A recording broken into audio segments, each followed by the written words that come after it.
Hi guys, it's me, Mikay Sganap, 22 years old, 5 years CKD patient. Araw ng Biyernes pala neto, araw pala ng check-up natin, kaya maaga pa lang ay bumangon na tayo dito. At pagkabangon din pala natin dito ay oras na pala ng PD natin. Kaya bago tayo gumayak papuntang city ay mag-PD muna tayo. Siguro mga nasa 15 minutes ay tapos na pala akong mag-PD dito. Medyo sabog pa talaga ako ng mga oras na to. Antok na antok pa kasi ako. Alas 6 pa lang kasi to ng umaga. Hay nako, nakakatamad talagang bumangon. At after ko palang mag-PD dito, ay naisipan ko na palang bumaba, maghilamos at mag-ready na dahil aalis na tayo ng bahay.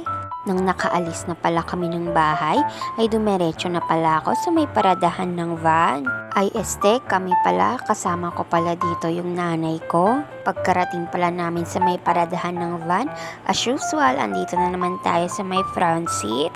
At after din pala ng mga ilang minutong pag-aantay, ay lumarga na pala kami. Here we go again, city proper.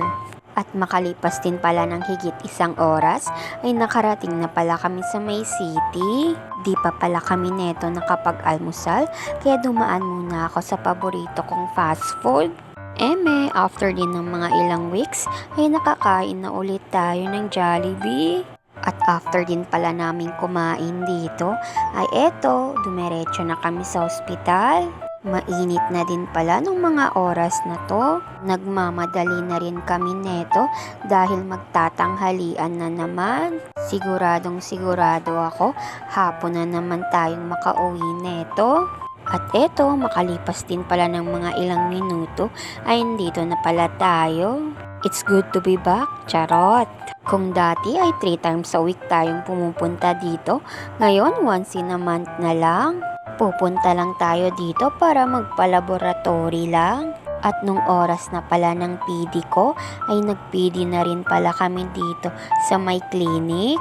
As usual, mother ko na naman yung katulong ko dito. Yung kasama ko habang ginagawa ko tong PD. Ito lang pala talaga yung pinunta namin dito. Nagpa-monthly laboratory at kumuha na rin ng Epotin. At pinatanggal ko na rin pala dito yung femoral catheter ko para isahang puntahan na lang. At makalipas pala ng mahabang oras ay umuwi na pala kami. Buti na lang pumunta yung auntie ko sa may city, kaya nakisabay kaming pauwi. Pagka-uwi pala namin ay nag-PD ulit ako. Medyo napagod pala ako nung mga araw na to. Ayun na, once in a month na lang tayo pupunta, pero tinatamad na tayo. Kaya hanggang dito na lang. Bukas ulit. Salamat!